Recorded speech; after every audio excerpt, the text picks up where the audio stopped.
একটা ভাত দিয়ে নতুন রেসিপি তৈরি হচ্ছে, দেখুন কিভাবে তৈরি হচ্ছে সেটাই আমি আপনাদের সঙ্গে শেয়ার করছি। এখানে নিয়েছি আমি 1 বাটি মতন ভাত নিয়েছি, আর এখানে কেটে নিয়েছি কিছুটা বরবটি, 4খানা বরবটি, আর এখানে একটা গাজর, 4টে কাঁচা লঙ্কা আর একটা টমেটো কেটে নিয়েছি। এবার আমি এটাকে মাখাবো। একটা বাটি নিয়েছি, বাটির মধ্যে কিছুটা পরিমাণ ভাত দিয়ে দেব।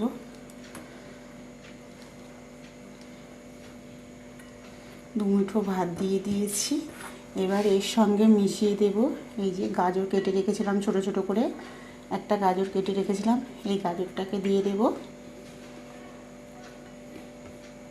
আর এখানে 4টে টমেটো কেটে রেখেছিলাম বরবটি, ছোট ছোট করে কেটে নিয়েছি, এগুলোকে সব মিক্সড করে দিতে হবে।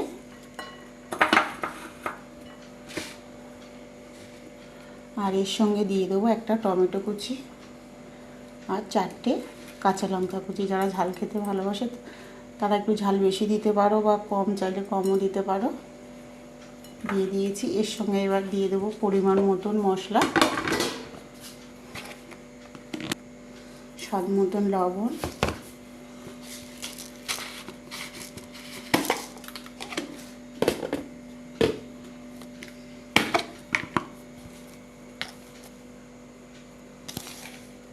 এর সঙ্গে দিয়ে দেবো 1 চামচ জিরে গুঁড়ো,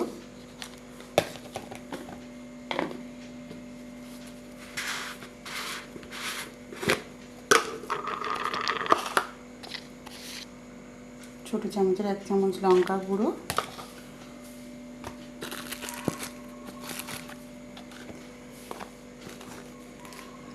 আর দিয়ে দেবো ছোটো চামচের 2 চামচ কর্নফ্লাওয়ার,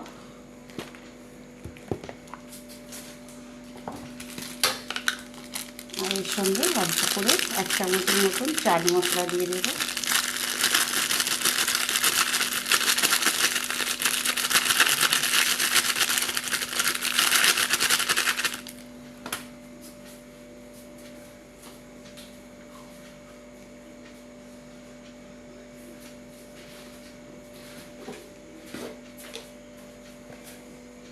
এক চামচ ধনে গুঁড়ো দিয়ে দিলাম, দিয়ে এটাকে সবগুলো একসঙ্গে মাখিয়ে নিতে হবে।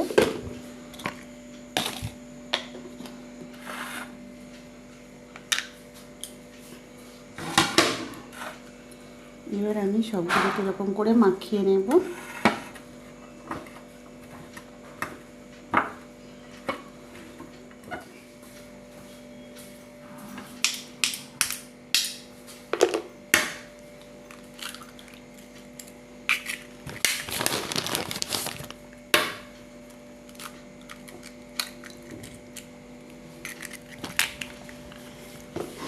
এবার সবগুলো উপকরণকে একসঙ্গে ভালো করে মাখিয়ে নিতে হবে।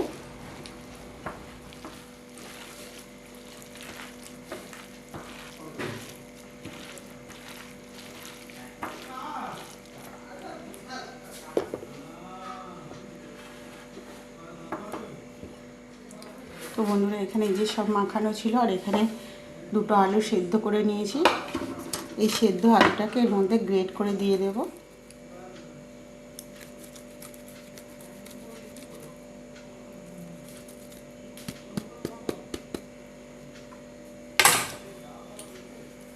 এখানে আমি 2টো বড় বড় সাইজের আলু দিয়ে দিয়েছি। এবার সবগুলোকে একসঙ্গে মাখিয়ে নেব।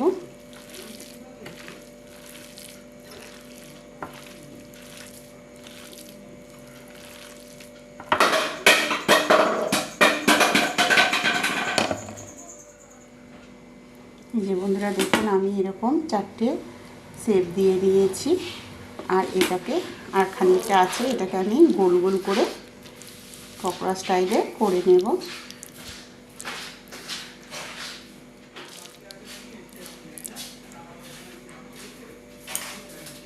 এগুলোকে তৈরি করে নিয়েছি। এবার এগুলোকে তেলে ভাজতে হবে।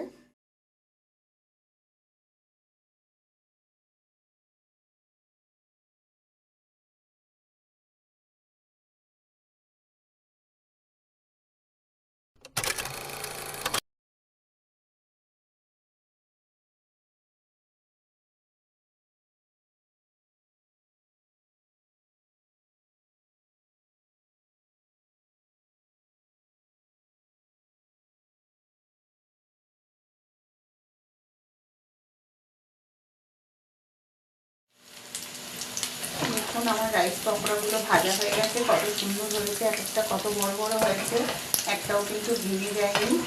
দেখেছেন একদম লাল লাল করে ভাজা হয়ে গেছে। এবার আমি পকোড়াগুলোকে তুলে নেব।